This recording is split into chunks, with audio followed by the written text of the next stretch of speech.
मुती कर मुतवास लागल बा हमार। चल लगल बा मामा के मुती है घरे। बाप सर रुको ना तो हम पेट में मुंह तब ना साइकिल पे से कूद। ए सरवत नहीं कहा पे हां भाई बैठ छोड़ के घर वाला मुंह तो बे हो जा पा कलवा में ए भोसड़ी के कहली हां कि मौत तो करे के लिए चलते पे घौरी भई रहली है कहते कि ले लौटा ई सारे ही जगी हला मुती है। घर मत बोली हमरा के नहीं तो पिछवा से गाड़ी में कंगुरियो कर देम हम। चल चल भोसड़ी चल अब तो तू हमारा गाड़ी में अंगुरी कर चाहे बास कर अब हम चलते ना भाई।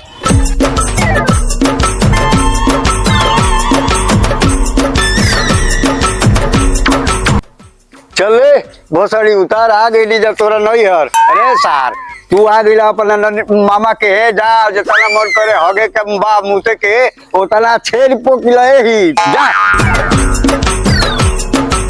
गोड़ा तीन मामा सर तू का डट्टा ये तो कम संस्कार देला है मामा कैसे ही बोला तारा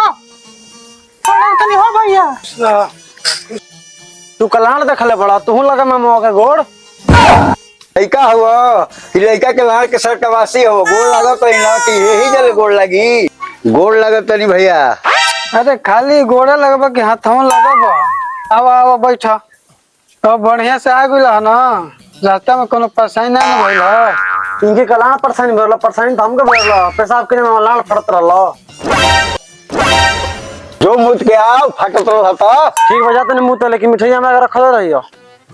रे लोटना पोटना फूफा तो ने काय पानी पिए के ले आओ सा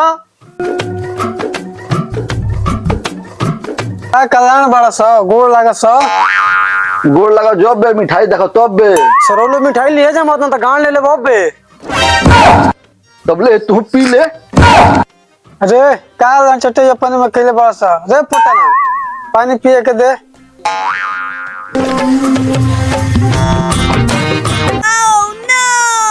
का फफा दोनों गोलका निकाल के लिए बड़ा का पुटना ताकत का बड़े तुर के दे आधा आधा कौन सा लड्डू तू पुटना लड्डू खा रहल आयो रे मां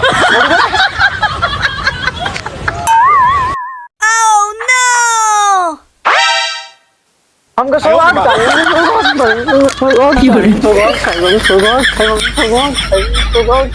अरे सरवा चुप तो सलगा खई बोला ना मतलब सारते नहीं लइका पोसले बड़ा किचन पोसले बड़ा हमार तो लइका अब लोटे पोटे लागो अब तो घरवा में से आई ना तार बहनी आ तो तोरो के पूरा करी हमरो के पूरा करी